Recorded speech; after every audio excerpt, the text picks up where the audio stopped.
जय गुरु जी। मैं 1995 की बात करता हूँ। उस टाइम मेरे ब्रदर हैं, उनके फ्रेंड थे कर्नल रंधावा। उस टाइम गुरु जी जलंधर में हुआ करते थे, एक किसी घर में वो वहां पे रहते थे। उधर उन्होंने अपना मंदिर बनाया होता था, डिफेंस कॉलोनी में रहते थे वहां पे। तो वहां पे संगत जाया करती थी और मेरे ब्रदर और उनके फ्रेंड कर्नल रंधावा वहां पे जाया करते थे। और वो आके हमारे पास घर पे शेयर करते थे कि वहां पे एक गुरु जी हैं, उनमें बहुत सुपर नेचुरल पावर्स हैं, बहुत कल्याण करते हैं, लोग बहुत आते हैं उधर। हम भी थोड़ा सा ये सोचते थे कि पता नहीं ये कैसी बातें कर रहे हैं, किसकी बातें कर रहे हैं, तो हम ज्यादा कुछ ध्यान नहीं दिया करते थे इन चीजों पे। तो थोड़े दिनों के बाद गुरुजी ने उनसे पूछना शुरू कर दिया मेरे ब्रदर से कि आपके घर में कौन कौन है। जानी जान है गुरुजी, उनको सब पता है, पर वो सिर्फ मेरे ब्रदर के मुंह से सुनना चाहते थे कि मेरा एक छोटा ब्रदर भी है, मेरे पेरेंट्स हैं, तो सिस्टर्स हैं। तो उन्होंने ये बोलना शुरू किया कि उनको छोटे को लेके आ और अपने फादर साहब को लेके आओ यहाँ पे। तो उन्होंने फिर मेरे ब्रदर ने आके मेरे को यहाँ बोलना कि चल तू अब हमारे साथ चलना वहां पे। मैं उस टाइम मैरिड था, 2-3 साल हो गए थे मेरे मैरिज को। उन्होंने मेरे को बोलना, मेरे ब्रदर ने, कि तुम हम वहां पे जलंधर जाते हैं गुरु जी के पास, तुम भी मेरे साथ चला करो। तो चलो हम थोड़ा सा और टाइम निकल गया, हमने कुछ ज्यादा और ध्यान नहीं दिया। तो क्या हुआ कि मेरी वाइफ को माइग्रेन की बहुत ज्यादा प्रॉब्लम थी। तो मेरे ब्रदर वगैरह यही उधर एक्सपीरियंस शेयर करते थे कि वहां पे गुरु जी के पास बहुत संगत आती है, हार्ट अटैक वाले भी आते हैं। वो उस टाइम ऑपरेशन कहते थे गुरु जी, कि वो गुरु जी ऑपरेशन करके उनको वापस भेज देते थे और ठीक हो जाते थे सारे, बहुत ब्लेसिंग थी। तो फिर हमने क्या किया, वन फाइन डे हमने कहा चलो हम भी चलो गुरु जी के पास चलते हैं। और जाने से पहले मेरे ब्रदर ने मेरे को बोला कि वहां पे कुछ मांगना नहीं है, सिर्फ गुरु जी को मानना है, कुछ भी उधर की बात नहीं करनी। शाम को टाइम होता था, शाम को वहां जाया करते थे लोग, जितनी भी संगत थी 5-6 बजे जाते थे और रात को डिनर वहां पे लंगर के तौर से सर्व होके फिर जब वापस आना होता था तो अपनी मर्जी से कोई नहीं आता था। गुरु जी बोलते थे कि चलो हाँ जी तुम चंडीगढ़ से आए हो, चंडीगढ़ वाली संगत खड़े हो जाओ, तुम जाओ। इकट्ठे भेजते थे चंडीगढ़ वालों को खड़ा करके। ऐसे ही सेम लुधियाने वाले कितने आए हो, चलो खड़े हो जाओ। ऐसे ही वो जब तक गुरुजी नहीं किसी को बोलते थे, कोई भी वो जगह नहीं छोड़ता था। तो चलो मैं और मेरी वाइफ और मेरा ब्रदर और मेरी भाभी, हम चारों जने एक दिन शाम को गुरु जी के पास जलंधर चले गए उनके मंदिर में। हम अपना एंटर जब किए तो एंटर करते ही हमारे को इतना अच्छा लगा जैसे किसी हम डिवाइन ऑरा में आ गए। मंदिर के बाहर से ही फ्रेगनेंस स्टार्ट हो गई। तो हमने सोचा कि कोई अगरबत्ती वगैरह लगाई है। तो मैं अपने ब्रदर से पूछ रहा हूँ कि ये बड़ी अच्छी खुशबू है, ये कौन सी अगरबत्ती है, इसका नाम पूछना, ये हम भी यूज करेंगे। तो मेरे ब्रदर ने बोला कि नहीं, ये अगरबत्ती यहाँ पे कुछ भी नहीं है, ये सिर्फ गुरु जी से फ्रेगनेंस आ रही है जो अंदर बैठे हैं। हमने कहा कमाल है। तो हम अंदर एंटर हुए तो फिर आगे जाके अपना गुरु जी बैठे, हमने उनको देखा, इतना डिवाइन ऑरा उनके आसपास सारा कुछ। और मेरे ब्रदर ने आगे होके मेरे को इंट्रोड्यूस कराया कि ये मेरा छोटा ब्रदर है हरिंदर और ये इसकी वाइफ है। साथ में मेरी भाभी थी, उनको तो वो जानती थी। तो हमने उनको माथा टेका, पैरी हाथ लगाए उनके। और पता नहीं क्या हुआ, ऑल ऑफ अ सडन जो होता है गुरु जी की मर्जी से होता है, हम तो कहते हैं। मेरी वाइफ से रहा नहीं गया, हालांकि हमारे को समझाया था कि गुरु जी से कुछ मांगना नहीं है, उनको सिर्फ मानना है। मेरी वाइफ ने, उसको खुद नहीं पता कि उसने कैसे बोल दिया, जब उसने पैरी हाथ लगाए उसने बोल दिया अपना, गुरु जी मेरे ना बहुत ज्यादा माइग्रेन है, मैं बहुत दुखी हूँ। ये सुनते ही हम भी हैरान हो गए कि इसने क्यों बोल दिया। इसको समझाया भी था कि कुछ नहीं मांगना गुरु जी से, और ऊपर से फिर गुरु जी ने डांट दिया, कमी है तो पहले दिन नहीं है, पहले दिन ही मांग रही है, बह जा पीछे जाके। साइलेंट हो गया माहौल। 15-20 संगत और पहले बैठी थी, वो भी अपना देखने लगे कि ये कितना गलत, किसी कोई लेडी आज आई है पहले दिन ही, और पहले दिन ही मांगना शुरू कर दिया। तो उस टाइम नवराज अंकल जो जो वो भी चंडीगढ़ में रहते हैं, वहां पे वो सेवा करते होते थे। तो उन्होंने हमारे को बिठा दिया पीछे जाके कि तुम यहाँ बैठ जाओ, कोई बात नहीं। हमारा सारों का मूड अपसेट हो गया कि गुरुजी ने डांट दिया बहुत जबरदस्त, और अपना सबके सामने वो भी। हम तो वैसे ही पहली बार गए थे देखने के लिए, तो हमारे को थोड़ा सा और अपना फील होने लग गया कि यार हम ये कहाँ आ गए, और सबके सामने हमारे को, हम तो पहले आना भी नहीं चाहते थे और हमारे को गुरुजी ने डांट भी दिया। तो चलो एनी हाउ हम बैठ गए। तो उधर नवराज अंकल भी सेवा किया करते थे उस टाइम, तो उन्होंने चाय प्रसाद हमारे को दी। उन्होंने कहा कि कोई बात नहीं, अपना आराम से तुम बैठो, चाय चाय पियो। उस टाइम क्या होता था, फिर कैसेट रिकॉर्डर होता था, कैसेट चला करती थी। वो कैसेट भी अपना गुरुजी नवराज को बोल देते थे कि नवराज के तुमने ये वाले शब्द प्ले करने हैं, और वही शब्द चल रहे होते थे। शब्द चल रहे थे उधर बस, और कोई बात नहीं। और शब्द चल रहे, उसके बाद अपना 8-8:30 बजे सुबह जलंधर में, क्योंकि हम फिर उसके बाद रेगुलर जाने शुरू हो गए, मैं आपको बताता हूँ बाद में। तो उधर मतलब कि लंगर के लिए कोई ना कोई सेवा कोई ले रखता था, जैसे 25-30 से ज्यादा नहीं होते थे उधर कोई उस टाइम संगत, कोई ना कोई अपने घर से तैयार करके ले आता था। तो उधर हम सारे मिल बांट के हम आपस में अपना प्लेट्स में डाल के खा के और 2 जूते वहां पे रख सकते थे। चलो लंगर आ गया, लंगर ले लिया, गुरबानी चल रही है साथ साथ। तो उसके बाद कुछ किसी को खड़ा कर लेना, गुरुजी ने खुद के फलाना तुम खड़ा होके अपना एक्सपीरियंस शेयर करो, ताकि वो सत्संग सुन के जो उन्होंने कल्याण किया होता है वो संगत दूसरे भी सुने जो मुसीबत में है, ताकि उनमें भी शक्ति आए, उनमें भी पॉजिटिवनेस आए कि अगर गुरुजी इनका कर सकते हो तो मेरा क्यों नहीं हो सकता। तो चलो वो सत्संग भी खत्म हो गया, लंगर भी ले लिया। फिर उसके बाद उन्होंने खड़ा करते थे, हाँ जी फगवाड़े वाले चलो खड़े हो, चलो जाओ आपका टाइम हो गया जाओ। तो हमारी बारी आई। तो जाने से पहले जब वो कहते थे तुम जाओ, हम फिर गुरु जी के पास जाके उनके पैरी हाथ लगाते थे, फिर निकलते थे। फिर हमने पहले अपने मैसेज की वेट की कि हाँ जी चंडीगढ़ वाले चलो, हम 4 तो हम ही थे, 2-4 संगत और होंगी उस टाइम। हम खड़े हो गए, तो गुरु जी के पास गए, पैरी हाथ लगाए। और जब अपना पैरी हाथ लगाए हमने, तो गुरु जी ने मेरी वाइफ को आशीर्वाद किया, कहते जा, कहते आज तो बात तो तेरा कभी भी सिर दर्द नहीं होगा, कल्याण है तेरे पे, कहते जा मौज कर। हम सारे हैरान हो गए, हमने कहा कि गुरुजी ने ये इतनी बड़ी ब्लेसिंग आज पहले दिन ही दे दी। बाकी संगत भी सारी हैरान, कहते कि ये तो कमाल होगी, पहले तो डांट दिया और आज अपना पहले दिन ही आपको अपना सिर पे हाथ रख के गुरुजी ने ब्लेसिंग दे दी कि जा कल्याण कर। हमारे को बहुत एक्साइटमेंट होगी, वो अपना पहली बार आए और हमने माथा टेका और हम वापस चंडीगढ़ के लिए चल पड़े। रास्ते में 1-1.5 घंटे के बाद कोई जगह आती है नवा शहर। नवा शहर के पास जाके रात को ऑलमोस्ट मिडनाइट हो चुकी थी उस टाइम, 11 बजे होंगे। तो इसके मेरी वाइफ के सिर में ना बहुत ज्यादा पेन हुई, बहुत ज्यादा, जैसे माइग्रेन के टाइम होती है ना, हाफ अटैक होती है। तो इससे रहा नहीं गया, तो थोड़ी देर हमने गाड़ी रोकी। तो हमने कहा ये पता नहीं क्या हो गया कि इतनी पेन कैसे होगी। इसको वैसे ही फील हुआ जैसे पहले जाने से पहले इसको ऑलरेडी जब अपना माइग्रेन की ब्लीडिंग होती थी, आधा सिर दर्द होता था बहुत ही ज्यादा। और जितनी मर्जी टैबलेट वगैरह ले ले, कोई भी पेन किलर ले ले, इसको टाइम लगता था ठीक होने में। तो हम बड़े घबरा गए कि अब कैसे होएगा। तो अपना ये अपना संगत जी आप यकीन नहीं करोगे, इसने दोबारा जय गुरु जी बोला और एकदम ठीक हो गई वो रास्ते में।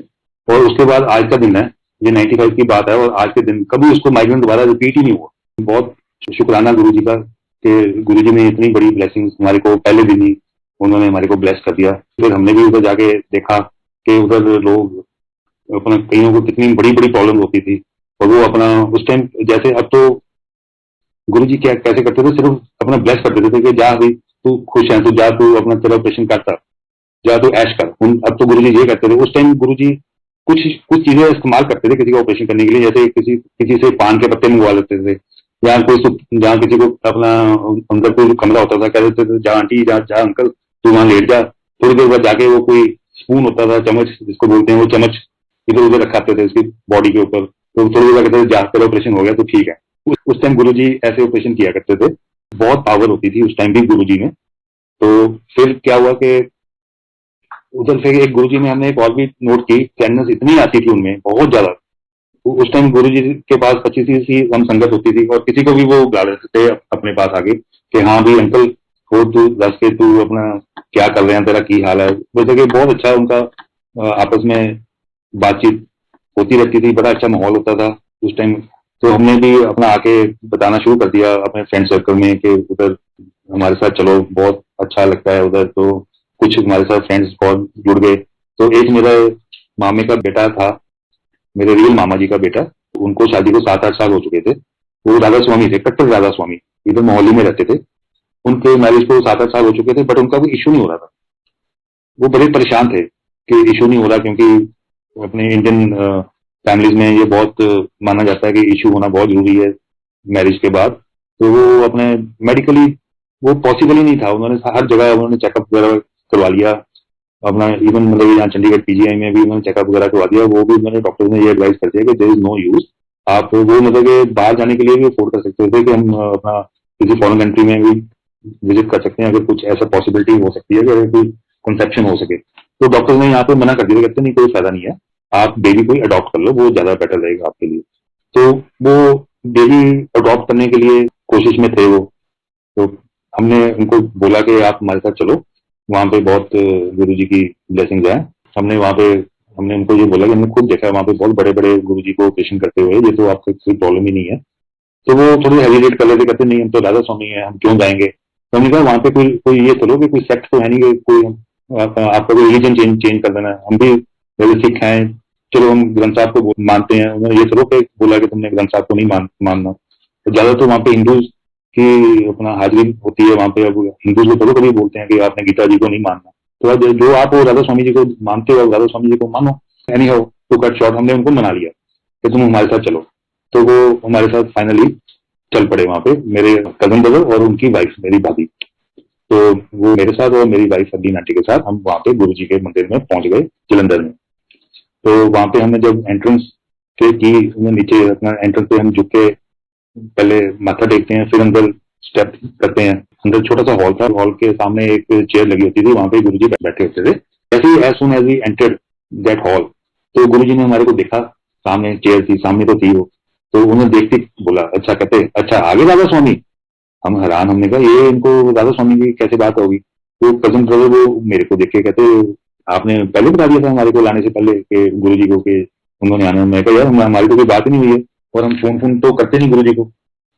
तो अब हमारे आपके साथ हमारी 2-3 दिन से बात हुई है, उसके बीच में हम आज ही आए हैं आपको लेके। कहते अच्छा। अजी कहा चलो, मैं कहा ये तो गुरु जी को जान ही जाना है, इनको सब पता होता है कि ये अपना कौन है, राधा स्वामी है, किस लिए आए हैं, कहाँ से आए हैं। वही बात जब हम अपना चरणों पे पहुंचे गुरु जी के, मैंने इंट्रोड्यूस कराया कि ये मेरा कजन है अपना फलाना, ये इनकी वाइफ है, इनका ये नाम है। तो हाँ कहते मैंने पता है राधा स्वामी है। कहते इन्होंने जो वो महाराज जी है ना, कहते मेरे को 2 दिन पहले आई थी, अपनी पिट का ऑपरेशन करा के गई थी। कहते पूछ ले जाके उन्होंने। तो वो भी हैरान कि अपना जलंधर से पास ही तो है ब्यास। तो वो भी हैरान कि ये कैसे हो सकता है कि वो गुरु जी के पास आई। और फिर गुरु जी भी ये क्यों कहीं कि गुरु जी को भी क्या जरूरत है ये कहने में कि वो ब्यास वाले मेरे से ऑपरेशन करा के आए हैं, और वो खुद गुरु जी कह रहे हैं जाके पूछ लो। तो जब फिर इतनी सी बात चली रही थी, तो मैंने फिर बात करी थी, मैं कही गुरु जी मैं इनको लेके आया हूँ, ये आ नहीं रहे थे, और मैंने इनको बोला कि आप हमारे गुरु जी के पास चलो, वहां से आपको ब्लेसिंग मिलेगी बहुत ज्यादा। तो मैंने फिर आगे मैंने बोल दिया, मैं कहा इनको टिश्यू की प्रॉब्लम है, इनका 7-8 साल से भी बेबी नहीं हो रहा, तो गुरु जी आप प्लीज इनको बख्शो, इन ब्लेसिंग करो। तो गुरु जी कहते बस आया करो, जाके बैठो। तो जी हमारे को थोड़ा रिलीफ मिला कि गुरु जी ने एक्सेप्ट कर लिया उनकी एंट्रेंस। वो पीछे जाके बैठ गए हमारे साथ। तो एज यूजुअल वहां पे नवराज अंकल चाय सर्व कर रहे थे, लंगर, चाय लंगर, और उसके साथ में वो अपना शब्द चल रहे हैं। उसके बाद अपना लंगर हुआ, लंगर खा के फिर उसके बाद गुरु जी बोलते थे, हाँ जी चंडीगढ़ वाले चलो उठो जाओ, चलो। वो दिन खत्म हुआ, तो उनको भी बहुत अच्छा लगा। उन्होंने कहा कि यहाँ पे तो अच्छा ही बहुत लगा, इतना डिवाइन हो रहा फिर, और इतनी फ्रेगनेंस गुरु जी की। गुरु जी ने अंदर मूव करना, जिधर जिधर को जाना वहां से फ्रेगनेंस, उधर उधर कोई डायरेक्शन में फ्रेगनेंस मूव होनी, बहुत अच्छा लगता था। जैसे नीचे बैठे हैं, आंखें बंद करके शब्द सुन रहे हैं, गुरु जी ने कई बार उठना, आपके बीच में से निकल जाना, फिर वापस आ जाना। आपकी आंखें बंद है ना, आपको सिर्फ फ्रेगनेंस ही फील करते थे, फ्रेगनेंस इधर जा रही है इसका मतलब गुरु जी इधर जा रहे हैं, फ्रेगनेंस इधर जा रही है गुरु जी इधर जा रहे हैं। तो उनको बहुत अच्छा लगा, तो कहते हम हाँ हम आपके साथ चला करेंगे। हमने कहा चलो ठीक है चला करो। वैसे हम चंडीगढ़ से महीने में 2 बार जाया करते थे वीकेंड पे, उन्होंने भी हमारे साथ जाना शुरू कर दिया। 4-5 महीने हो गए होंगे, मतलब कि उनकी 8-10 बार बारी हो गई होगी जाने की वहां पे हाजिरी। गुरु जी की आदत होती थी, किसी ना किसी को वहां पे उन्होंने खड़ा कर लेते थे कि हाँ आंटी सुना, आंटी तुम खड़े होके अपना सत्संग सुनाओ। तो उसी दौरान मेरी भाभी को खड़ा किया, कहती खड़ी हो। वो खड़ी होगी, तो कहती तू अपना टेस्ट करवाया? गुरु जी पूछ रहे उससे, मेरी भाभी से। कहती नहीं गुरु जी। कहते तू जाके ना कल चंडीगढ़ जाके टेस्ट कराएंगे अपना। मेरी भाभी बड़ी हैरान हुई, वो कहती जो आज्ञा गुरु जी जरूर करावांगी मैं। तो अगले दिन आए जी हम चंडीगढ़, उसी दिन खैर रात को वापस आ गए थे। तो अगले दिन उन्होंने टेस्ट कराया, देखा उनके पॉजिटिव, अपना वो उन्होंने कंसीव किया हुआ था। और बहुत ही खुशी की बात थी कि इतना इम्पॉसिबल टास्क गुरु जी ने ब्लेस करके पॉसिबल कर दिया, जो कि कभी हो ही नहीं सकता था। डॉक्टर्स ने भी मना कर दिया था कि ये तो पॉसिबल ही नहीं है। उसके बाद संगत जी वो बेबी तो हुआ, उसके बाद 1 साल के बाद एक और बेबी हो गया उनको। इतना खुश हैं वो। तो अब मैं एक आगे एक और संगत जी आपको बात बताता हूँ। एक आजकल हमारे में ये बहुत बात बनी हुई है संगत में कि ये पुरानी संगत है कि ये नई संगत है। पुरानी संगत मान लो कि हम उनको मानते हैं जो गुरु जी से जब फिजिकल जब प्रेजेंस थी गुरु जी को मिले हुए हैं। नई संगत हम उनको मानते हैं जो नई संगत अभी अभी जुड़ी है गुरु जी से। तो मैं आपको ये बताऊं कि अपना नई संगत के ऊपर भी उतनी ही ब्लेसिंग है जो पुरानी संगत के ऊपर है, इसमें कोई फर्क नहीं है। ये सत्संग मैं आपको एक और बात बताता हूँ। ये तो सत्संग उस टाइम का है, 1995 का सत्संग चल रहा था पंचकुला। वहां पे किसी अंकल ने मेरी आंटी का नाम लेके बोल दिया, हलीन आंटी अब ये सत्संग कुछ सुनाएगी। तो मेरी वाइफ को ज्यादा एक्सपीरियंस नहीं था सत्संग का, तो अपना थोड़ी सी कंफ्यूज होगी, मेरे साथ बैठी थी, कहती मैं क्या करूं, क्या सुनाऊं। मतलब कि अगर तू पहले पता हो तो बंदा थोड़ा सा प्रिपेयर हो जाता है। मैं कहा तू यही वाला जो सा मैंने अभी आपको सत्संग सुनाया, मैं कहा तू यही वाला सत्संग सुना दे। कहती चलो ठीक है। तो वहां पे संगत जी उसने यही वाला सत्संग सुनाया कि ऐसे करके मेरे कजन ब्रदर थे, उसकी वाइफ, दोनों राधा स्वामी थे, बेबी नहीं था, हम गुरुजी के पास ले गए। गुरुजी ने बोला कि आया करो।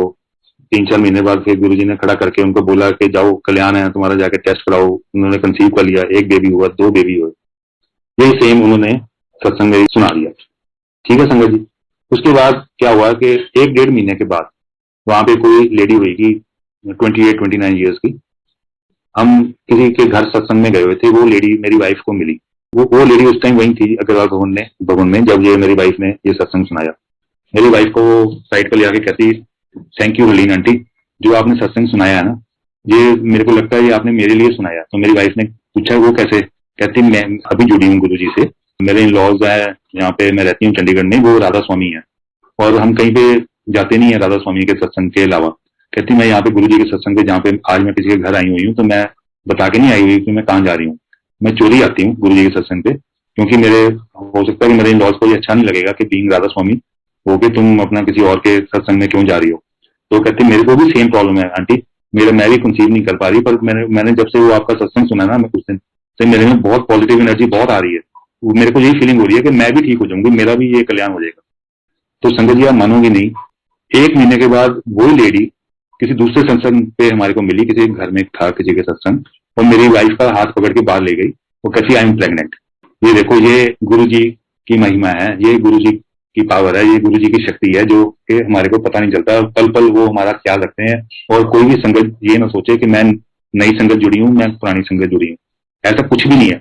अब देखो वो जो जिसके ऊपर अभी कल्याण हुआ है, वो तो उसको सिर्फ 5-6 महीने हुए थे अपना, उसने सत्संग पे आना शुरू हुआ, उसने कभी देखा भी नहीं गुरु जी को। सिर्फ एक जरिया बनता है कि कैसे आप गुरु जी के साथ कनेक्ट होते हो, और बगैर गुरु जी की मर्जी से कोई भी नहीं जा सकता गुरु जी के सत्संग पे। ये सब गुरु जी ही प्लान करते हैं कि किसको मैंने ब्लेस करना है, उसको कैसे बुलाना है, मैंने कैसे उसको नजदीक लेके आना है, सब कुछ गुरु जी के हाथ में ही है। काटूंगा, बाकी मैं सब कुछ आपका ब्लेस करके सब कुछ ठीक करूंगा, बस आपने मेरे पे सिर्फ विश्वास रखना है। एक बार क्या हुआ, मैं और मेरी वाइफ एक दिन वहां पे गए नहीं थे, मेरा ब्रदर और भाभी उधर चले गए अपना गुरु जी के पास। कभी हम चले जाते थे, कभी वो चले जाते थे, कई बार इकट्ठे चले जाते थे, ऐसे ही चलता रहता था। तो मेरी भाभी को गुरु जी बुला के अपने पास, तो तेरा घर वाला कितने है। तो उन्होंने कहा कि गुरु जी पता नहीं अच्छी होना, कहते जा बुला के लेके आ। गुरु जी बिल्कुल ठेठ पंजाबी बोलते थे, मैं भाभी को बोलते कि जा अपने घर वाले बुला के लेके आ। तो मेरी भाभी ने देखना शुरू किया इधर उधर बाहर अपना किचन में या साथ वाले रूम में। फिर गुरु जी ने बुलाया, कहते मिलिया नहीं। भाभी कहते नहीं इतने है नहीं, कहते ऊपर देख आ, ऊपर खड़ा है। मेरी भाभी बड़ी हैरान हुई, कहते गुरु जी ऊपर खड़ा, कहते हाँ जी, हाँ कहते जा ऊपर जा, ऊपर खड़ा है। तो वही बात हुई, वो अपना स्टेज चढ़ के ऊपर गई, वो किसी और संगत के साथ खड़े होकर कोई बात बूत कर रहे थे। तो मेरे ब्रदर को बोला मेरी भाभी ने कि गुरु जी बुला रहे हैं, तो आओ जरा नीचे। तो मेरे ब्रदर नीचे आए गुरु जी के पास। तो उन्होंने बोला कि गुरु जी को माथा टेका, कहते हुक्म गुरु जी, कहते अपना जाके ना 2 किलो लड्डू लेके आओ। गुरु जी कहते मेरे अपने ब्रदर को, उन्होंने कहा जो हुक्म गुरु जी। 2 किलो लड्डू लेके मेरे ब्रदर, गुरु जी कहते कि चलो बांट दो। उन्होंने बांट दिए। तो अब गुरु जी से कौन पूछे कि ये किस लिए है, मेरी भाभी ने पूछ लिया। मेरी भाभी उस टाइम पास बैठी थी गुरु जी के पास। कहते गुरु जी ये तो बताओ कि ये किस लिए बंटवा रहे हो। कहते बताता हूँ, अभी बताता हूँ, तो पहले बांटता दो पूरे। तो उन्होंने बांट दिए। फिर उन्होंने बांटने लगे, तो उन्होंने थोड़ी सी कुछ रह गए, तो फिर गुरु जी ने बोला ले मेरे मनु दे, मेरे हाथ से दे। तो गुरु जी ने फिर अपने हाथ से लेके फिर उन्होंने अपना आगे बुला के ना संगत को कि आजा फलाना अंकल तू वाला है तेरा फलाना, ऐसे ऐसे करके उन्होंने बांट दिए। फिर मेरी भाभी ने पूछा अब तो बता दो, कहीं तुम्हें पता नहीं। गुरु जी कहते नहीं, कहते तेरे देवरानी से लड़का होने वाला है, पूरी खुशी से मैं बैठ रहे हैं। कहते अच्छा गुरु जी, क्योंकि मैंने तो पता नहीं। तो वो अपना वापस आ गए, चंडीगढ़ आ गए। चंडीगढ़ आके मेरी भाभी ने पूछा कि कोई बेबी होने वाला, आप कोई आपने कंसीव किया हुआ। मेरी वाइफ से पूछा, मेरी वाइफ को कोई आइडिया नहीं था उस टाइम। कहते नहीं मेरे को तो नहीं पता। कहते ऐसे करके अपना गुरु जी ने हमारे से लड्डू मंगवा के उन्होंने खुद बांटे हैं लड्डू। हमने हमारे को बड़ी खुशी हुई कि हमने कहा देखो गुरु जी अंतर्यामी है, इसका मतलब तो सब कुछ ठीक हो रहा है, तो कंसीव भी किया होगा, वही बात हुई। तो हमने जाके टेस्ट कराया, तो अपना मेरी वाइफ अलीना आंटी ने कंसीव किया हुआ था, और इस बात का हमारे को पता ही नहीं था। ये गुरु जी ने एडवांस में लड्डू लड्डू बनवा दिए। तो नवंबर 1996 में फिर मेरे बेटे का बर्थ हुआ। तो हम फिर गुरुजी के पास गए, हमने कहा गुरुजी ब्लेस करो। गुरुजी ने ब्लेस किया। तो हमने कहा गुरुजी नाम रखो इसका, अब नाम क्या रखोगे आप इसका? तो गुरुजी कहते चलो अब मैं इसका नाम रखता हूँ, सोचते कहते जगमोहन रख सकते हैं। हमने कहा जगमोहन गुरुजी? हमने कहा ये 1996 है आज, तो जगमोहन थोड़ा सा आउटडेटेड नाम नहीं, जब ये बड़ा होएगा 20 साल बाद ये तो हमारे से लड़ाई करेगा कि ये मेरा नाम किसने रखा है। तो क्योंकि उस टाइम हमारा थोड़ा सा पुराना नाम हो गया। कहते हाँ, फिर कहते अपना कुछ और सोचते हैं। फिर गुरुजी ने अपने आप ही कहते अपना कहते आप बताओ क्या रखें। उन्होंने हमारे से पूछा, तो हमने शिव जी के ऊपर नाम कुछ सोचे, शिवनील या कुछ ऐसे, कुछ शिव जी करके कुछ और शिवजीत ऐसे करके ना। फिर उन्होंने हमारा चूज किया होगा शिवनील। कहते हाँ ये ठीक है, कहते ये शिवनील रख लो। फिर हमने उसका नाम शिवनील रख दिया। अच्छा, गुरुजी उस टाइम क्या करते थे, गुरुजी डिवाइन प्रसाद भी दिया करते थे। जैसे कि चलते चलते उन्होंने अपना हाथ ऊपर करना और हाथ में उनके इतना बड़ा लड्डू आ जाता था कि वो लड्डू इतना गर्म भी होता था और सारों को बांट देते थे, फिर भी खत्म नहीं होता था जितनी भी संगत आती थी। और वो जो कहते हैं कि जिसको वो देते थे डिवाइन प्रसाद, वो उनको पूरी फैमिली को हमेशा के लिए ब्लेस, पूरी जिंदगी के लिए ब्लेस कर देते थे। तो वो मेरे फादर को, एक दिन मेरे फादर साथ में थे, तो अपना उनको कहते पट्टी अंकल तू उरे आ जाओ मेरे को अगे। तो वो पास चले गए उनके। तो उनके साथ पता नहीं कोई पुरानी बातें बुतें करते होते थे कि कोई बहुत पुरानी। मेरे फादर अपना सेक्रेटरीट में सर्विस करते थे, तो गुरुजी पता नहीं किसी रेफरेंस में पता नहीं वहां जाया करते थे अपना सेक्रेटरीट में। तो वो एक दूसरे के साथ पता नहीं कुछ बातें हमारे को समझ नहीं आती थी, वो आपस में बातें करते थे कि फलाने का क्या हाल है, वो आजकल कहते हैं ये वो। अच्छा, तो उनके साथ थोड़ी सी पुरानी बातें, पुरानी जानकारी कारण थोड़ा सा कुछ बातें करते थे, तो उनको आगे बुला लिया। तो हमने सडनली उन्होंने ऊपर हाथ किया और डिवाइन प्रसाद आया तो मेरे फादर के हाथ में दे दिया। कहते ले ये थोड़ी सी ब्लेसिंग है पट्टी अंकल, तुझे आ लो। तो मेरे फादर बहुत खुश हुए। इतना बड़ा प्रसाद, डिवाइन प्रसाद गुरुजी ने ऊपर हाथ करके, इनको पता नहीं कहाँ से आता है वो, तो इनको दे दिया। फिर वो थोड़ा थोड़ा क्या होता है कि उस टाइम इतनी खुशबू आती है उसमें से कि अब मतलब थोड़ा थोड़ा सारों को डिस्ट्रीब्यूट किया और बाकी में बच जाता है वो फिर जिसको ब्लेस करते थे गुरुजी उस टाइम, वो कहते थे कि ये आप अपने पास ले जाओ, अपने घर में रखो। और तो संगत जी वो हम प्रसाद फ्रिज में रखते थे ना उस टाइम, और नेक्स्ट टाइम जब भी फ्रिज खोलते थे इतनी खुशबू आती थी उसकी, सेम फ्रेगनेंस जो गुरु जी में से आती थी वही फ्रेगनेंस। जब तक वो प्रसाद खत्म नहीं होता था, हम खा के खत्म नहीं करते थे, तब तक वो फ्रेगनेंस रहती थी, फ्रिज में भी रहती थी, बहुत ज्यादा फ्रेगनेंस रहती थी। गुरु जी को मानने का सबसे बेस्ट तरीका ये है कि गुरु जी के स्वरूप से बातें करते रहो। कुछ भी करने से पहले गुरु जी को बोलो कि मैं ये करने जा रहा हूँ, आप हमारे साथ चलो, आपको सारे आंसर अपना भी मिलते रहेंगे।